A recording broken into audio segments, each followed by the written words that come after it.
Good morning, dear boys and girls. I hope and believe that you are all safe wherever you are, and also that you are abiding by the rules that will keep you and your family safe. And I hope you are staying indoors, you are washing your hands, you are having your masks as you go out, maybe for some essential reasons or the necessary reasons. Today we meet once again as we continue with our lessons, and it's an extension of what we did yesterday or in our previous lesson, where we are talking about the three sectors of the economy. And on the three sectors of the economy, today is just an extension, but otherwise we have said already the important part of this lesson. So today we are looking at the interrelatedness of these three sectors. In other words, we are saying these sectors, they are somehow related, they are somehow important to each other, and therefore they need to be what? To be there for each other. So we are going to be looking at the importance of these different sectors of the economy. How do they help each other? So we are saying all the three sectors of the economy, they are in one way or the other related. They are linked, or they are important to each other. Let's start by looking at the primary sector. And we are saying here, remember we said the primary sector is that one which extracts or harvests raw materials from nature. This is where you find your farming industries, your mining industries, your industries in the forest, all those guys. Remember we say they fall under the primary sector. So we are saying how important are those industries to, say, for example, those in the secondary and those in the tertiary. So we are saying here, primary sector industries, they supply raw materials to the secondary sector, which are then manufactured into different products. So with this point, we are saying the secondary sector companies cannot start production without depending on the primary sector, because the primary sector gives them the inputs or the raw materials that they need. You can think, for example, like for Sasco to be able to produce the bread that you are eating, they need the wheat that is obtained from a farmer, and therefore the secondary sector is depending on the primary sector. So we're saying raw materials are produced or are supplied by the primary sector. In order for a carpenter to produce a table or a chair, they need trees, which are from what? From those guys that are into forestry. Right. Primary sector products are also supplied to tertiary businesses for sale to consumers. For example, think of fruits and vegetables. For you right now, you can go to NJ Fresh, you can go to Hosiami and you buy your fruits, or any other food outlet there that sells fruits and vegetables. Where are they getting those fruits? Straight from the what? From the primary sector. You can think of firewood. Go to a shop, you can buy some firewood, or even out there, fresh milk, eggs and stuff. All these things, they are direct products from what? From the primary sector. So we are seeing that the primary sector is important to both the secondary sector and the tertiary sector, because it supplies them with the goods that they need. Let's look at the secondary sector. The secondary sector provides the primary sector with much of the equipment and consumable supplies needed to carry out its business operations. For example, think of a farmer. They need fertilizers, but where do they get fertilizers? The fertilizers are manufactured by the guys in the secondary sector, right? Mining equipment, where do they need to get the equipment? It's manufactured by what? By the secondary sector. Also, the secondary sector is important to the tertiary. How? It also provides equipment needed in the tertiary sector. For example, furniture used by lawyers and accountants in their offices, whiteboards that we use in classes, and projectors. We get them from what? From the secondary sector. Projectors that we use in the schools. Even the laptop that I'm using right now to record this lesson and sending to you. Even the cell phone from which you are listening to this lesson. It was produced or manufactured by what? By the secondary sector guys. So they are related. Then let's look at tertiary now. And we are saying for tertiary, this sector gets everything it provides and supplies to consumers from primary and secondary. So in other words, we are saying the tertiary sector would not exist if there was no primary and secondary. Why are we saying that? For example, for us to have a transport company, they need to be having, for example, fruits that needs to be transported from farms to shops. So tertiary is dependent on primary to transport the fruits, but it also depended on secondary to get that vehicle which they use to transport the goods. So they depend on each other like that one. In return, the tertiary sector provides all the auxiliary services that are needed by both the primary and the secondary businesses. So we are saying, in as much as the tertiary sector depends on the secondary and the primary, but the primary and the secondary also uses the services that are provided by the tertiary sector. We call them auxiliary services that are needed by both the primary and the secondary sectors. For example, transportation of goods is provided by the tertiary.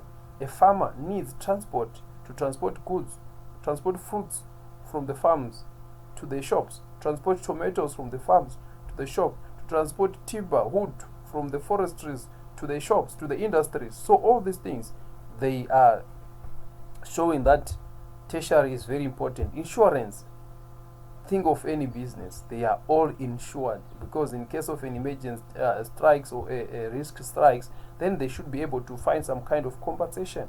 So legal services, they need lawyers. Wholesales, for them to sell their fruits, they need a wholesale, or they need the retail shop rather, so that they can sell their fruits directly to the customer. So these three sectors, they are interdependent. They depend on each other. They need each other.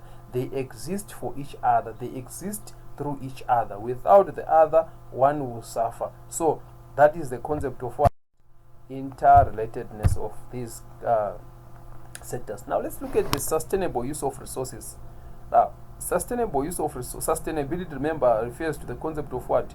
Being able to use something in a long time, something that should be able to, something that is available for a long time, that can be used now, tomorrow, and even in the future, without jeopardizing the use of the forthcoming generation. So when something is sustainable, it's available now, we are using it, it can be used tomorrow, it can also be available for the forthcoming generation. So we're saying sustainable use of resources means using these resources in such a way that they will last long. All our resources, if not carefully and responsibly used, they will be finished or used up. So we must make sure whatever we use, anything that you be careful, otherwise it will be extinct. So our consumption of resources must be managed and be controlled. The use of resources by the businesses in the three sectors can be achieved by doing the following. So we are saying the primary sector businesses, secondary sector businesses, and tertiary sector businesses, in order for them to be sustainable in the use of resources, they can do the following things. Number one, re-evaluating their work practices. They need to relook at how they are using. You see, for example, think of a company that is having a lot of trash that is coming out of their industry or the factories, a lot of products that are being thrown out. Think of a tailor who is making clothes. When they cutting their clothes, if not closely monitored, workers can just cut big pieces and throw them away and stuff. So we need to re-evaluate our work practice, so that we can try to save and minimize on the usage of certain products. Developing new technologies that reduce the consumption of resources. Remember, technology always results in most cases results in efficiency. So we must develop technology so that we can improve on our use. And also supporting the development of technology and transport systems that use less carbon producing resources. Now when we talk of less carbon producing resources, it means we don't pollute the environment, we don't result in us having this problem like we are having now with global warming, right? Reduce fossil fuels like oil and coal, which are used in the transportation, because the use of these things, they result in many negative impacts like the pollution that we've already mentioned. Right. The use of resources has changed from just extract, use and dump. We have moved away from extracting, using and dumping to rather reusing and recycling. I'm sure you've heard, even at school, remember we're doing this project of recycling plastics, recycling what, and you remember all those things. These are modern ways of trying to reduce the rate at which we are consuming our resources. So this led to the so-called the 3 R's for sustainable use of resources, and the 3 R's are reduce, reuse and recycle. Right? This is further illustrated by the diagram that is on your page 91 of your textbook there. Now you see there is that pyramid there. If you can quickly flip over to page 91 of your textbook, you see that pyramid at the bottom right hand corner there, and where they are saying there are those preferred options, where you are saying the most preferred is the one that is right on top, that is prevention, and then the least favored option is that one at the bottom, which is the disposal. So let's quickly look at those points there, where we are saying disposal, this is getting rid of goods and waste when you have no immediate use of them. So just using and disposing, dispose is the option that we really don't want to go for, is the least favored option. Like for example, think of you buy your let's say your grocery. You are going to, together with that, buy some plastic bags that you use for your bags. Then after you have taken off your grocery at home, take the plastic bag and throw away. That's disposal. We are saying that's the least option that we would prefer, because we can still reuse those plastics. So the disposal is the worst. Then followed by energy recovery. Recovery this is when now we are talking about recycling certain goods and that save energy. So we are saving energy of reproducing the same item that was already produced. That's energy recovery. Then recycling, which is the main point that we all know here, means sending goods back to the factories so that they can be reprocessed into new goods, saving on the use of new raw materials. You have seen on TV, if you are following on what's happening with this COVID thing, some guys complain that we are depending on recycling. So if we don't go and collect card boxes, for us to get money, how are we going to sustain our families? So because of that, we are saying recycling is an important thing, because we are using the same old material but to produce new products. Right? Besides that, we have got reusing. Reusing now is about recovering certain parts of the product that can be reused instead of buying new products. For example, instead of throwing away your plastic bags after you have taken off your grocery, you can keep them, and when you go back tomorrow, you use the same stuff. That's reuse. And then the next one is minimization. Now, minimization is finding ways to reduce the use of certain raw materials to absolute minimum to conserve what is left for critical use. In other words, we are using certain something, but we try as much as possible to use it to the minimum. Like for example, you can think of the way you use your water. Instead of taking your hose pipe and you are washing your cars, you splash on the kind of stuff, you can pour the water in a bucket, then you're using that small cloth, and that's minimizing. You use the minimum possible. Right? And then the last one here is prevention. Where possible, find ways to prevent natural resources from being completely used up or destroyed by finding substitutes to reduce the demand. So we can try to prevent using certain things in order to keep them, in order to have them available. Just think of people right now who are busy doing rhino poaching. If those people are going to continue doing rhino poaching, eventually we won't be having rhinos. So we must find ways to prevent. What can we do? What options can be available for us to avoid the extinction of such kind of animals? So these are some of the options that you can actually use in our effort to become sustainable. Right. That's it with our 3 sectors of the economy, interrelatedness.